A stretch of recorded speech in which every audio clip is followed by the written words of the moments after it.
Hi! In this video, we're going to have a look at CheckCentral's Microsoft Azure integration. This integration will automatically create checks for backup jobs in your Azure environment, and then regularly poll Azure for recent backup activities. We'll step through the configuration steps necessary to get started. First, we'll head to the Direct Integrations page located under the Services menu. We'll click the Add Direct Integration button. We'll click on Microsoft Azure from the list of available integrations. This will present us with the new Direct Integration wizard. The first thing we need to do is name our direct integration. In this example, we'll just stick with the default name. Next, we'll need to switch over to our Microsoft Azure admin portal in order to create a new app registration. In the Azure portal, we'll click on Microsoft Entra ID in the sidebar. On the next page, we'll expand the Manage section and choose App Registrations. On the App Registrations page, we'll click New Registration. This will bring us to the Register an Application page. We'll enter in a name for this application. In this example, we'll use CheckCentral, and then click on the Register button. We'll be presented with the App Registration page. Next, we'll need to create a client secret. We'll expand the Manage section, then click on Certificates and Secrets. We'll make sure we're in the Client Secret section, and then click on New Client Secret. The Add a Client Secret sidebar will be displayed. We'll enter in a description, and then choose an expiry option. The maximum amount of time we can choose is 730 days, after which point a new client secret will need to be created. We'll click the Add button to continue. Our new client secret will be displayed. We'll need to click on the copy icon beside the value displayed and keep this handy. We'll be needing it shortly. Next, we'll click Overview on the left. We'll need to copy a couple more values from this page: the application client ID and the directory tenant ID. We'll keep these values handy as well. Next, we need to select what subscriptions CheckCentral should have access to. To do this, we'll click Home and head back to the Azure portal homepage. From here, we'll click Subscriptions.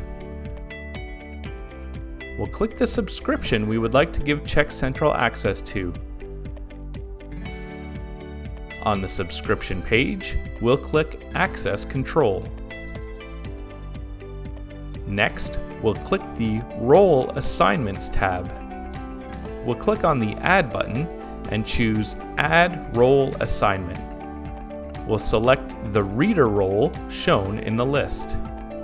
Next, we'll click the Members tab. In the Members section, we'll click on Select Members.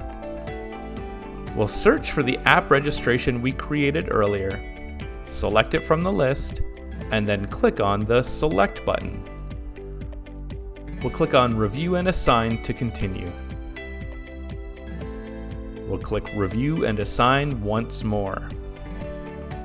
If you have additional subscriptions you'd like to include, you'll need to set up the same role assignment for those as well.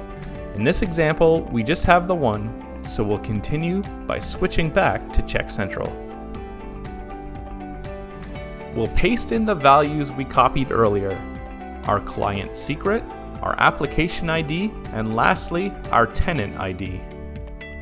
We'll click Load Subscriptions. CheckCentral will reach out to Azure and grab the list of subscriptions it has access to. In this example, we'll choose to select all subscriptions automatically. We'll click Next to continue. We're presented with the Group Assignment page. This is where we'll set which group our checks will be assigned to. If we have a look at the default check group section, we'll see that by default, CheckCentral will assign new checks to groups based on the subscription value of the backup job. Further down, we can see that if there isn't an existing group that matches the subscription value, CheckCentral will go ahead and create a new group using that subscription value and assign the check to that group. These options can all be customized to accommodate your use case, but we'll stick with these default settings for this example. Underneath the default check group section, there's a section called Customize Group Assignment. This allows us to manually map subscriptions in Azure to CheckCentral groups. You can also click on the Auto Match Groups button to have CheckCentral attempt to automatically map those subscriptions to groups. Once we've set up our group assignments, we'll click on the Save and Create Check Definition button to continue with our setup. The check definition setup allows us to choose exactly what jobs we're having CheckCentral monitor, how those checks are identified, and how we should be notified when there are issues. We'll start by setting up our matching rules. By default, CheckCentral will create checks for all jobs it discovers. You can create rules to only include specific jobs if needed, but in this example, we'll create checks for all jobs. We'll click Next to continue. We're presented with the check identification page. This allows us to configure how we want our checks named and what labels to apply.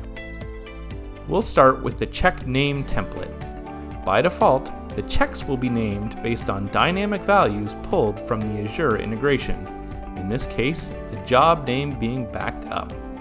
This can be edited if needed, but we'll stick with the default settings here for this example. Next, we can set what label will be applied to the check. By default, the label is created based on dynamic values from the integration as well, starting with the integration name, followed by the job type. This can be changed if needed, but we'll stick with the default for this as well. The check group section allows us to override the group mappings we set up during the previous steps, but in this example, we don't need to make any changes. We'll click Next to continue.